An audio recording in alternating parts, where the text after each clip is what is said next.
सुप्रभात बच्चों। Shivam single intermediate college वर्तमान यानी सोनभद्र के इस ऑनलाइन क्लासेस में मैं दीपक कुमार आप सभी का हार्दिक स्वागत करता हूं। आज कक्षा 12 जीव विज्ञान का अध्याय पहला जीवों में जन्म का भाग 3 हम पढ़ेंगे। इससे पहले हमने पढ़ा था लैंगिक जन्म की विधियों के बारे में। कुछ विधियों के बारे में हमने उस क्लास में चर्चा किया था। पहला विधि था खंडन विधि, जिसके अंतर्गत हमने द्विखंडन और बहुखंडन के बारे में पढ़ा। दूसरी विधि थी बीजाणुजन विधि। तीसरी विधि हमने पढ़ा था बर्डिंग। ठीक है, अब आगे हम पढ़ते हैं खंडी भवन। चौथी विधि है खंडी भवन फ्रेगमेंटेशन। फ्रेगमेंटेशन वह विधि है इसमें जनक जो है, जनक को हम कहीं से खंड कर देंगे, जनक को कहीं से भी तोड़ देंगे। ठीक है, इस खंड से एक नया संतति उत्पन्न कर लेगा, यानी कि इस जनक में इतनी क्षमता होती है कि एकल जनक से नया संतति का निर्माण होता है। उस प्रक्रिया को हम खंडी भवन कहते हैं, फ्रेगमेंटेशन। इसका उदाहरण है स्पाइरोगैरा और यूलोथ्रिक्स। ठीक है, अब आगे की विधियों के बारे में हम पढ़ते हैं। अलैंगिक जन्म की एक और विधि है पुनरुद्भवन। पुनरुद्भवन यानी कि रीजनरेशन।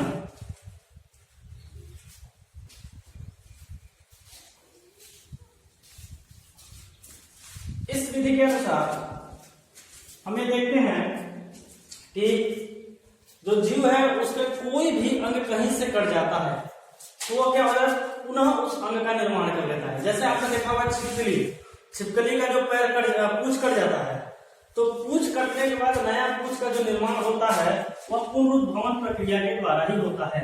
इस पुनरुद्भवन प्रक्रिया में कोशिकाओं का विभाजन होता है और इस कोशिका विभाजन के द्वारा जीव नए संतति को उत्पन्न करते हैं। ठीक है, इसका उदाहरण है प्लेनेरिया।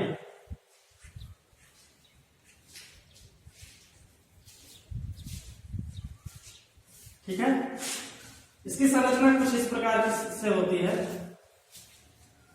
और इसको भी हम इसके अंग को काट देते हैं और अंग कटे हुए अंग से नए प्लेनेरिया का निर्माण हो जाता है। यानी हर एक कटा हुआ भाग नए प्लेनेरिया का निर्माण कर लेता है। यहां से जो है नया प्लेनेरिया जुड़ जाएगा। सेम आप देखिए सिंपल सा, जैसे आपने देखा होगा छिपकली का पूंछ।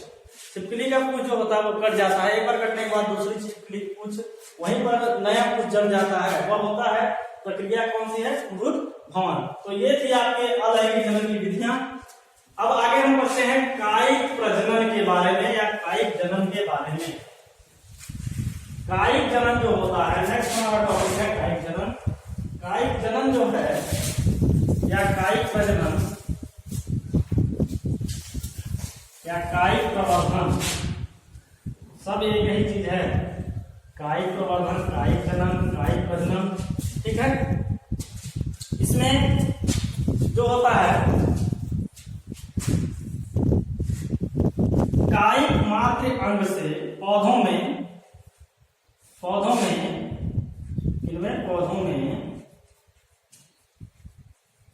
कायिक मातृ अंग से नए पौधे का निर्माण होता है। नए पौधे का निर्माण होता है।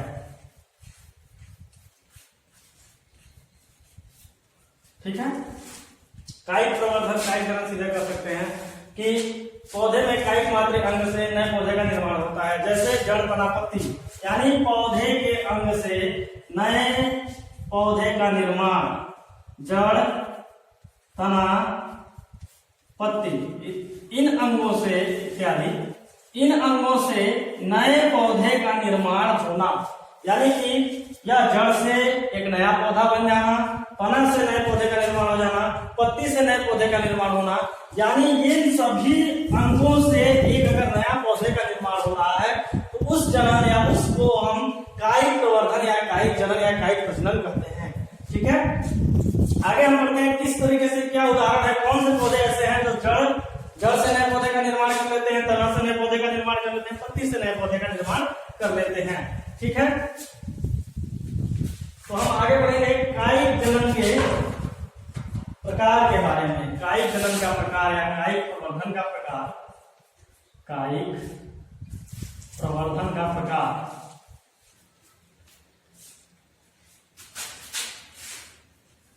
मुख्यतः जो कायिक प्रवर्धन होता है उसे हम दो भाग में विभाजित कर देते हैं, यानी इसके दो प्रकार होते हैं। पहला होता है आपका प्राकृतिक कायिक प्रवर्धन, प्राकृतिक कायिक प्रवर्धन। दूसरा होता है कृत्रिम कायिक प्रवर्धन, कृत्रिम कायिक प्रवर्धन।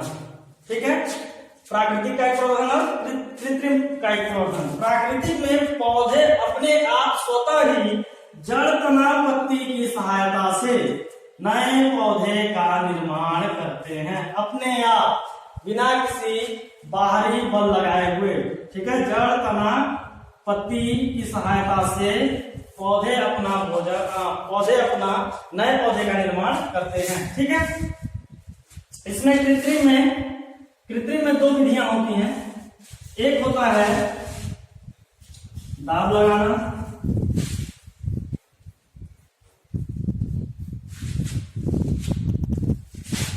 ठीक है, कृत्रिम में दो विधियां होती हैं। पहला होता है दाब लगाना और दूसरा होता है ग्राफ्टिंग।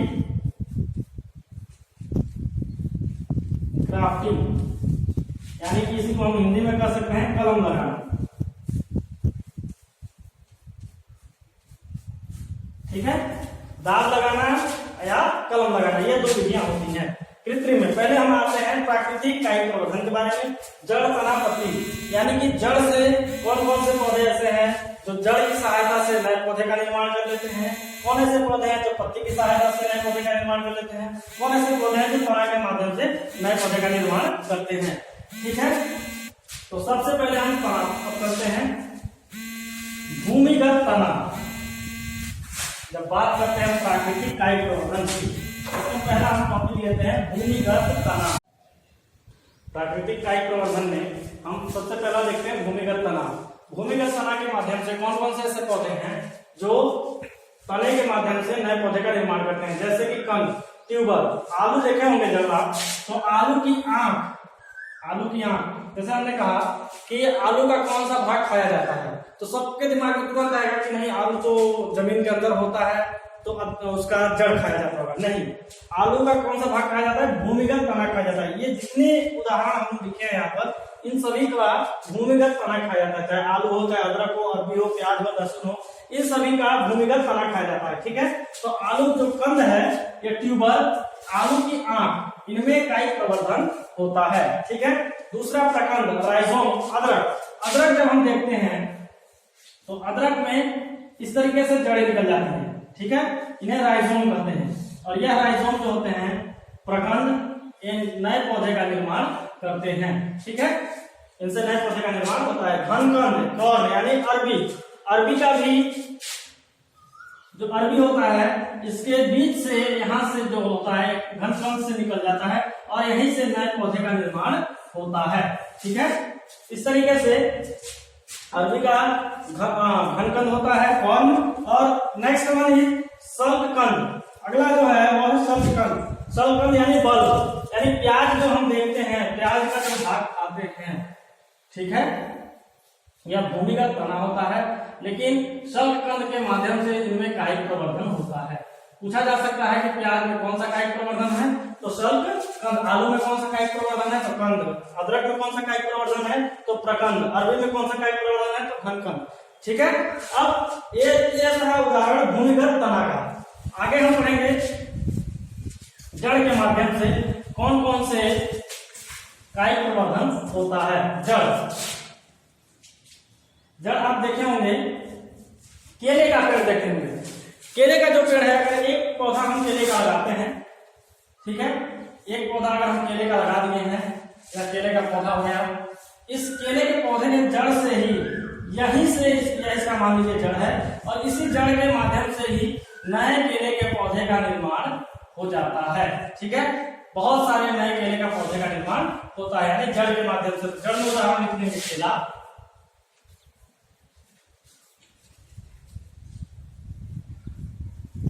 शतावर, बांस इत्यादि। यानी इन सभी पौधों में जड़ के माध्यम से कायिक प्रवर्धन होता है, यानी जड़ से ही नए पौधे का निर्माण हो जाता है। अब हम देखेंगे पत्ती में। पत्ती यानी कि पत्ती से ही नए पौधे का निर्माण होना। तो उदाहरण है इसका ब्रायोफिलम या अजूबा। उदाहरण क्या है? ब्रायोफिलम या अजूबा। इसे पत्थर चट्टा भी कहते हैं। यह जो पत्ती होती है, इस पत्ती से ही नए पौधे का निर्माण हो जाता है, यानी कि इस पत्ती से ही जड़ निकलेंगे और यहीं से नए पौधे का निर्माण होने लगेगा। ठीक है, इस तरीके से नए पौधे का निर्माण हो जाता है हर जगह से। इस पत्ती के पूरे कहीं से भी, पत्ती के किसी भी भाग से, यहाँ से भी नए पौधे का निर्माण हो सकता है, यहाँ से भी नए पौधे का निर्माण हो सकता है, यानी कि पत्ती के कहीं से भी नए पौधे का निर्माण हो सकता है। ठीक है, तो यह था प्राकृतिक कायिक प्रवर्धन में जड़ तना पत्ती के माध्यम से किस तरीके से पौधे जन्म की क्रिया करते हैं। कायिक जनन जो होता है, वेजिटेटिव प्रोपोगेशन जो होता है, वह एक प्रकार का अलैंगिक जनन है, क्योंकि हम अभी तक देखे कि जो पौधा था वह एकल जनक था और एकल जनक से ही नई संतति का निर्माण यानी नए पौधे का निर्माण हो रहा था। अब इसके हम कृत्रिम कायिक प्रवर्धन के बारे में थोड़ा सा जानेंगे आज। कृत्रिम कायिक प्रवर्धन कृत्रिम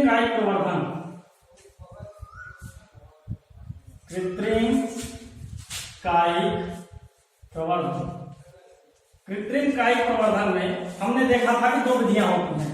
पहला था कलम लगाना और दूसरा था दाब लगाना।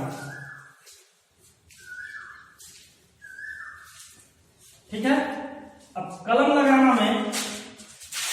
लगाना जो था, इसमें किस तरीके से लगा सकते हैं हम पौधे का कोई भी भाग, ठीक है, इसके तने को या तो हम क्या करेंगे, इस तने को हल्का सा यहाँ पर छील देंगे और इसको अच्छे से प्लास्टिक और बहुत सारे जैविक खाद गोबर वगैरह रख के इसको अच्छे से कपड़े से बांध देंगे। बांध देने के बाद जहां पर इस तने को जहां से हमने छीला था, यहाँ पर जो होगा वो जड़ें निकल आएंगी। ठीक है, जब ये जड़ें निकल आएंगी तो इस डाली को हम यहाँ से काट करके इस पौधे को अलग लगा सकते हैं। ठीक, यह एक प्रकार का अलग से कलम लगाने का प्रोसेस हो सकता है। लेकिन दूसरी प्रक्रिया यह भी है कि अगर हम पौधे के किसी भी डाली को, जिस डाली में फूल आए हों, ठीक, उस डाली को हम क्या करेंगे, इस तरीके से काट देते हैं। इस तरीके से काटा जाता है। काटने का तरीका यह होता है, एक भाग ऐसे काटेंगे, दूसरा भाग इस तरीके से काटेंगे, ताकि जब इसको हम आपस में जब जोड़ते हैं तो ये क्या हो, इनकी जो कोशिकाएं हों, यह कोशिका इन कोशिकाओं से मिलकर के पुनः जीवित हो जाए और इसको हम अच्छे से कपड़े से बांध देते हैं। जैविक खाद को रख के कपड़े से अच्छे से बांध देते हैं, ताकि कोशिकाओं का जैसे ही आवागमन प्रारंभ हो जाता है, उस फूल वाले पौधे में फल लगना प्रारंभ हो जाता है। ठीक है, इसका उदाहरण है आम, अमरूद, नींबू इत्यादि। इन सभी में हम कलम लगा सकते हैं, आम, अमरूद, नींबू इत्यादि। नेक्स्ट है दाब लगाना। दाब लगाने में होता क्या है, पृथ्वी का सतह जो होता है, इस सतह से हम किसी पौधे को दाब की सहायता से यानी प्रेशर दे करके उस पौधे को हम मिट्टी तक ले आते हैं। ठीक, और यही पौधा यहाँ से मिट्टी से जड़ उत्पन्न कर लेता है और धीरे धीरे क्या हो जाता है, दूसरे स्थान से उस पौधे या पौधा जो होता है वह मिट्टी के दूसरे भाग से नया उत्पन्न हो जाता है। ठीक है, नया उत्पन्न हो जाता है। तो यह क्या हो गया, इसे कहते हैं हम दाब लगाना। यह था कृत्रिम कायिक प्रवर्धन। बस आज के लिए इतना ही। आगे हम पढ़ेंगे लैंगिक जनन के बारे में। धन्यवाद।